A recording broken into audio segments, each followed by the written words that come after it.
Hello বন্ধুরা, চলে এসেছি আমাদের রাজস্থানে কাটানো আরও একটা দিনের ব্লগ নিয়ে। তারিখটা ছিল 17ই ডিসেম্বর। সকাল সকাল বেরিয়ে পড়ি উদয়পুর শহরটাকে ঘুরে দেখার জন্য। আমরা প্রথমেই চলে যাই স্বরূপসাগর লেক। সেখানে আমরা বোটিং করি। লেকটা খুব সুন্দর লাগছিল, আর লেকের চারপাশটা ঘিরে ছিল হোয়াইট হোয়াইট খুব সুন্দর সুন্দর রাজপ্রাসাদ। দেখতে ভারী ভালো লাগছিল। আর উড়ে উড়ে যাচ্ছিল নানান ধরনের পাখি। দেখতে পাচ্ছ দূর থেকে পাখিগুলো কত সুন্দর লাগছে জলের মধ্যে।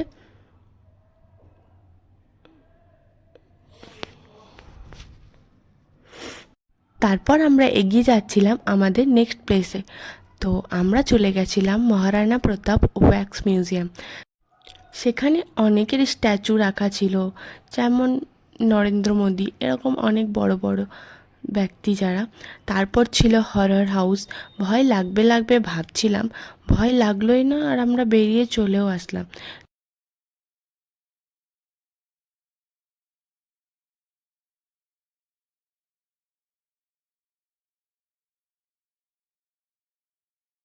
তারপরে ছিল ভুলভুলাইয়া। তো চারিদিকে ছিল আয়না, আর কোন দিক থেকে বেরোবো কিচ্ছু বুঝতে পারছিলাম না। দেন শীষমহল। আর তারপরেই ছিল 3D অ্যাকশন মুভি। তো লাস্ট রিভিউ দেব টোটালি বেকার, পয়সা বরবাদ। আমরা চলে আসি সিটি প্যালেস। ট্রেনের টিকিট করে নিয়েছিলাম, ট্রেনে করে উপরে উঠে যাচ্ছিলাম।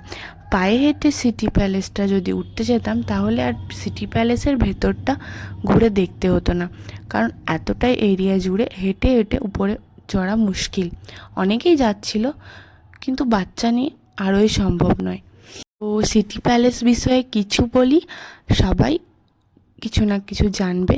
তাও বলি, ভারতের সবথেকে বড় মহীশূর প্যালেসের পরে নাকি 2 নম্বর প্যালেস এটা। এই প্যালেসটাকে মেবারের 22 জন রাজা মিলে 400 সাল ধরে বানিয়েছিলেন। এটা হচ্ছে দরজা, এই দিয়েই আমরা ভেতরে গেছিলাম। তো দেখতে পাচ্ছ দরজাগুলো কত বড় বড়। এখানে মহারাণা প্রতাপের বড় বড় স্ট্যাচু, চেতক, এইগুলো সব রাখা ছিল। তারপরে যা দিয়ে যুদ্ধ করতো সেই সব কিছু। এইখানে আমরা অনেক ফটোশ্যুট করেছিলাম, অনেক ফটো ক্লিক করেছিলাম। এখানে ছিল বসার জায়গা, রাজারা কি করতো সব কিছু জিনিসপত্র রাখা ছিল। এটা ছিল শীষমহল। তারপর এখানে রান্নাঘর, এখানে রাজার আরাম করার জায়গা। এখানে নানান বাক্সপত্র এইসব রাখা ছিল, জামা কাপড়। এখানে রানীরা কীভাবে রেডি হতো সেটাই দেখাচ্ছিল। এখানে পুরো সিটি প্যালেসটার নকশাটা দেওয়া ছিল, ম্যাপ। আমরা শুধু চারিদিকটা ঘুরে ঘুরে দেখছিলাম যে কত সুন্দর।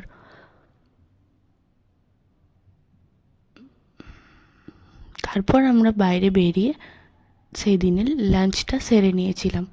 তো বিকেলে আমরা চলে যাই মনসা পুরাণ কর্ণীমাতা মন্দির রোপওয়ে। এখানে আমরা আমাদের কেবল কারটার অপেক্ষা করছিলাম।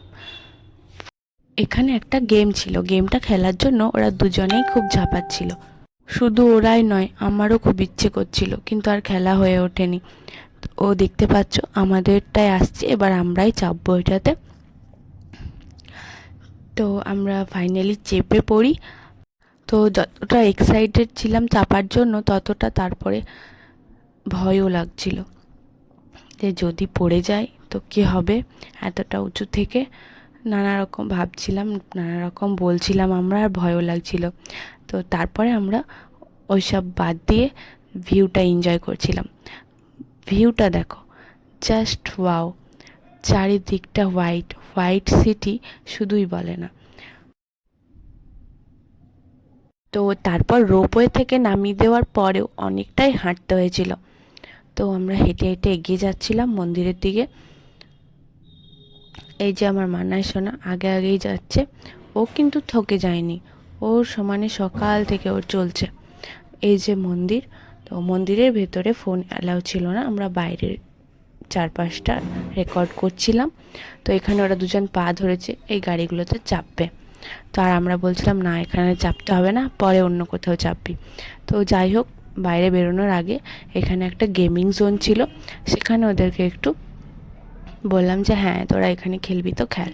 তো ওরা এখানে একটু গেম খেলছিল, আর আমরা অপেক্ষা করছিলাম আমাদের টার্নের জন্য, যে আমরা এবার নিচে নামবো। তো নিচে নেমে দেখতে পাচ্ছ কিছু ফটো অ্যাড করলাম, যে আমরা এখানে 3D ফটো জোনে আমরা গেছিলাম। এখানে আমরা অনেক ফটো তুলি, তো কিছু ফটো আমি অ্যাড করেছিলাম। এই যে রাজেশ দ্বারা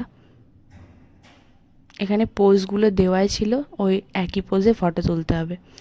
তারপর আমরা একটু উদয়পুর মার্কেটটা ঘুরে দেখছিলাম, ঘুরে দেখেও ছিলাম, আর রাজেশ তারা অনেক কিছু কেনাকাটা করেছিল। তো মার্কেট ঘুরে আমরা লাস্টে চাট খেয়ে চলে গেছিলাম রুমে। তো ব্লগটা এখানেই শেষ করছি, টাটা।